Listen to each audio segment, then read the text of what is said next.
الحمد لله وكفى وسلام على عباده الذين اصطفى أما بعد فأعوذ بالله من الشيطان الرجيم بسم الله الرحمن الرحيم إن الله لا يغير ما بقوم حتى يغيروا ما بأنفسهم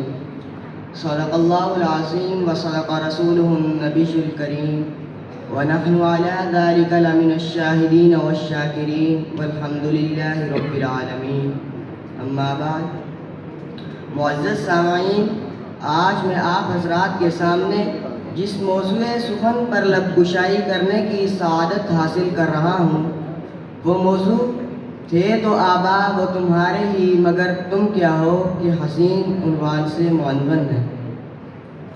معزز سامعین، جب لفظ آبا و اجداد بولا جاتا ہے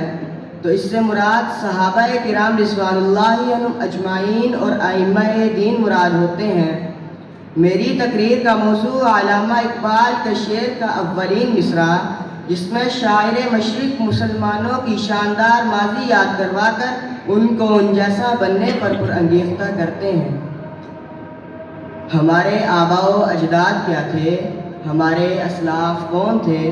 جو عرب کے صحراؤں سے اٹھے اور زمانے بھر کو زیر و زبر کر دیا،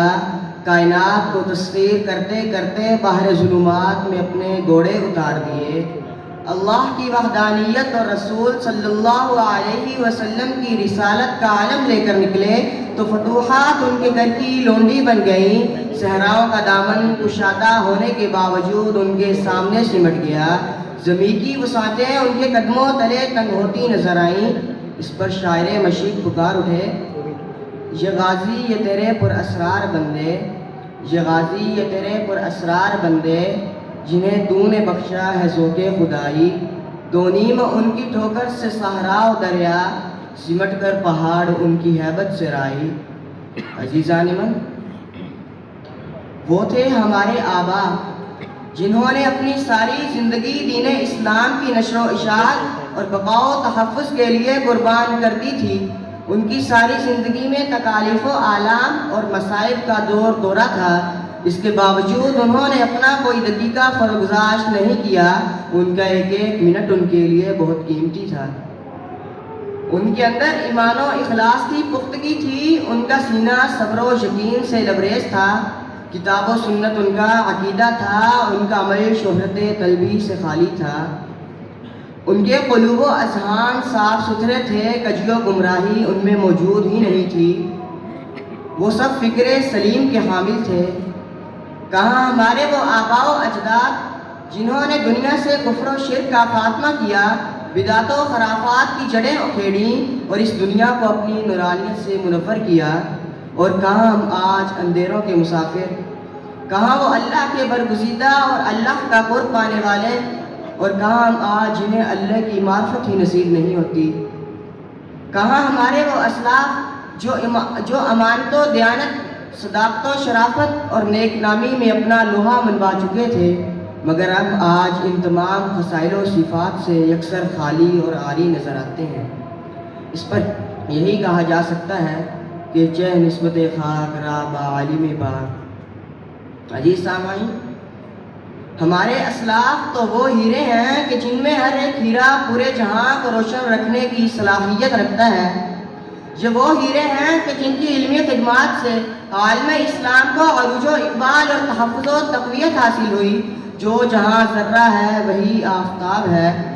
اگر آپ ایک لمحہ غور و فکر کریں، جو امانت و دیانت، صداقت و شرافت، عدل و انصاف اور مساوات جیسے عظیم تحفے امت مسلمہ کو ان کی میراث میں مل چکے تھے، اسے ہم نے پس پشت ڈال دیا اور غیروں نے اسے اپنے سینے سے لگا کر بنیاد حکومت اور طریقے حیات قرار دیا۔ آج امت مسلمہ اپنی میراث سے انحراف کر کے ذلیل و خوار ہے، جبکہ غیروں نے اسے اپنا کر عزت پائی۔ اس پر شاعر مشرق پکار اٹھے، گوا دی ہم نے اسلاف سے جو میراث پائی تھی، گوا دی ہم نے اسلاف سے جو میراث پائی تھی، سریا سے زمین پر آسمان نے ہم کو دے مارا۔ عزیزان من، آج ہم اپنے اسلاف کا نام لینے والے ان کے تمام اوصاف حمیدہ سے یکسر خالی اور عاری نظر آتے ہیں۔